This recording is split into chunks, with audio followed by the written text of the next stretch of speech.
All right, warriors, welcome back. Let's do this breathing exercise. For real, for real. We're gonna breathe in deep and then release together. The whole thing should take 5 seconds. So 1 Mississippi, 2 Mississippis, 2.5. And quick, right? Because you got to find that middle. So 3 Mississippis, right about then you should start releasing the air out of your mouth, not the rectal expression. Dang it! Watch out, bars. Watch out, real chingon. 5 seconds, let's see. Let's do this, come on. Release slowly.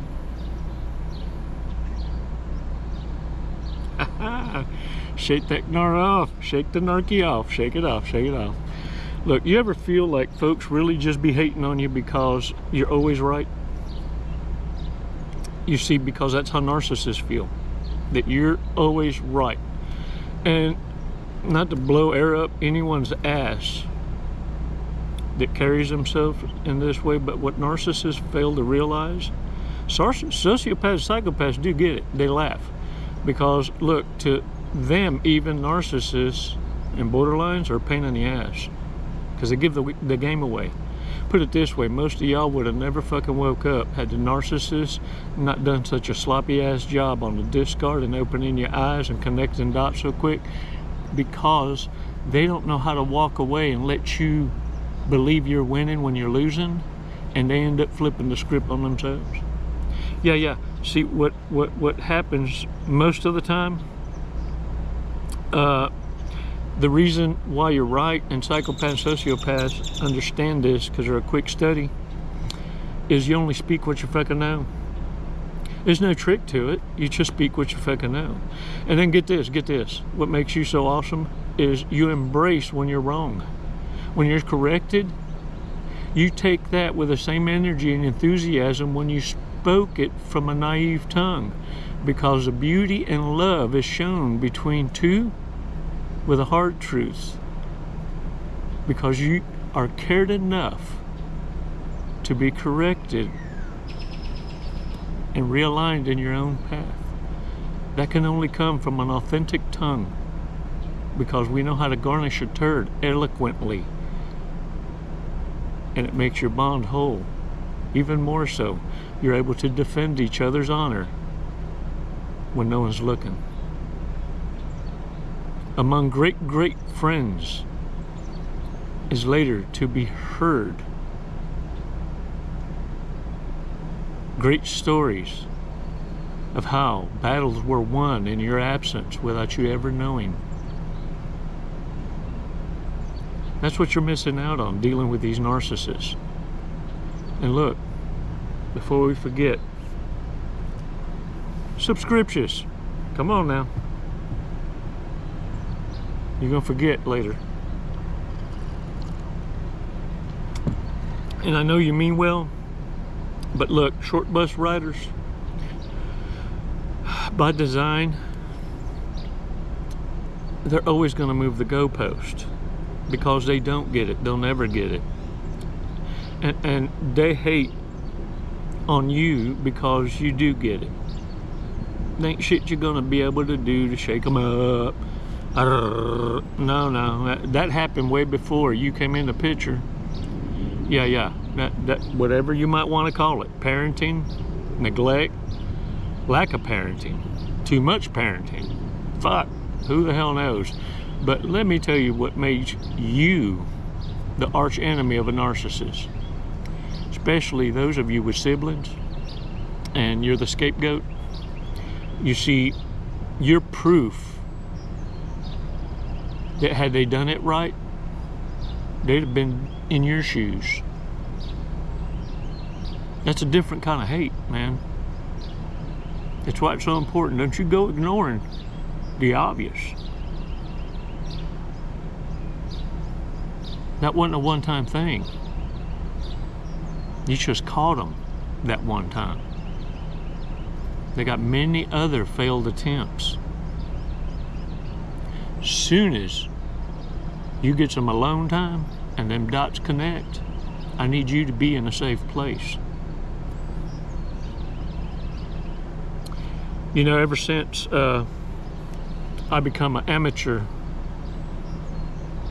farmer, I come to realize something. And this is it. Look, and I'm gonna show y'all some proof. Look, y'all see there? Oh shit! I don't even know if I got this shit right, y'all. Now, the reason I say amateurs is because in amongst this all is watermelon, cantaloupe, bell peppers, squash, zucchini, and whatever else was in my hand when I shook them up together and threw them all in amongst all that right there. And so, but this is what I want you to understand, the insight I was able to gather. I hope y'all are able to see me now, and it's focused, because it are what it are right now. As an amateur farmer, I came to appreciate this lesson between the separation of the wheat and the tares. And as I'm talking, I'm gonna buy you some time, because what I want you to do is whoop out them dusty Bibles. Yeah, I said it. And if you got one of them pocket ones, hey, I understand. If you don't, and you got one on your phone, if you got a phone, you can get you a free app now. Come on, you can get you some free Jesus. They know, okay, so we're gonna do that. While you're doing that, keep this in the memory bank. Matthew, New Testament. Matthew, Mark, Luke, John, Acts. Matthew, Mark, Luke, John, Acts. Let's do some memorization, okay? New Testament, Matthew. Start looking there so you're prepared, all right? While you're doing that, what I want you to understand is, when a seed goes into germinaceous, yeah, I'm using fancy wordage. When the seed goes into germinaceous, it spits out this sprout. I'm gonna call it a booger. It shoots this booger out, right? Every one of them, everything that grows, whether it be weed or anything else, I don't care if it's crabgrass, whatever, that sprouts from seed looks identical to each other. And you can't go picking through what you planted, because you don't really know, for real. It might be a vegetable that you done throwed in there. So if you kind of look at how, and I'm reading from the King James Version, okay, so y'all aware. Now go to chapter 13 and put your finger on 24. We're going to start right in there, okay?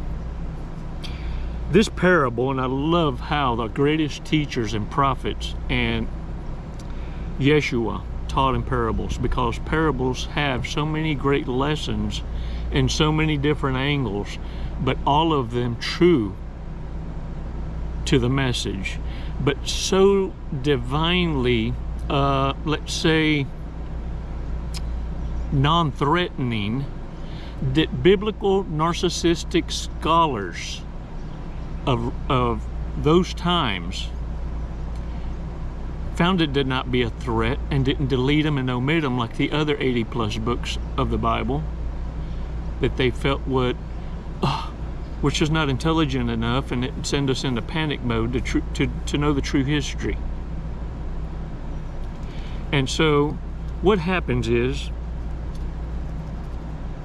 in this parable,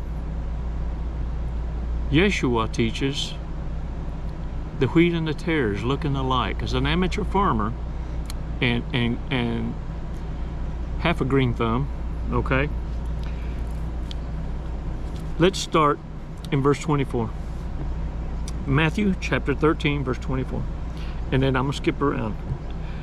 Another parable he put forth to them, saying, the kingdom of heaven is like man who sowed God's seed in his field. But while men slept, his enemy, the Narcissist, came and sowed tares among the wheat and went his way. Now, let's go down to verse 28. He said to them, an enemy has done this. What? Because it went from germinaceous to leaving And once it hits that fourth inner leaf, down there, down, you know what it is. The Sprouticus. Yeah. The servant said to him, do you want us then to go and gather them up? Because, we've ID'd you now. No. This is what the farmer says. I know these things, I'm an amateur. No, lest you gather up the tares, you also uproot the wheat with them. Let both grow together until the harvest. Because then you truly know who is who. Come time to show responsibility, to show accountability, to show participation, to be there during hard times. Yeah. You see, the word reciprocacious is like spelling supercalifragilisticexpialidocious. You feel me? That's why oil and water don't mix. Your logic, your intelligence has been trying to mix with incompetence. You know, fake success ain't never a paper trail, because it's everybody else's fault.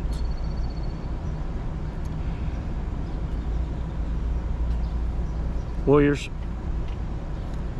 what I can tell you this is, what narcissists regret is that in your box of treasures now,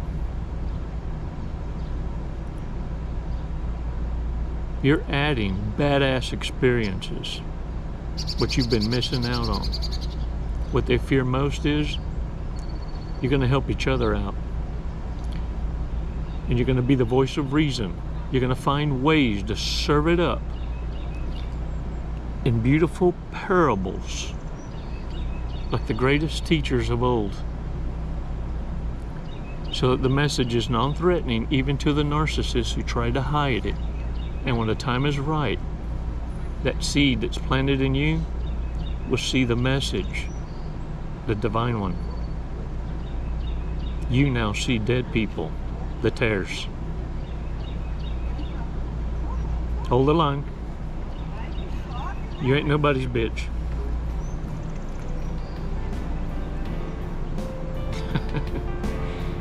It's you they fear.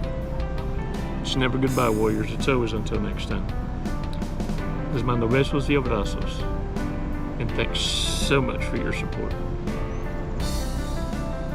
Namaste.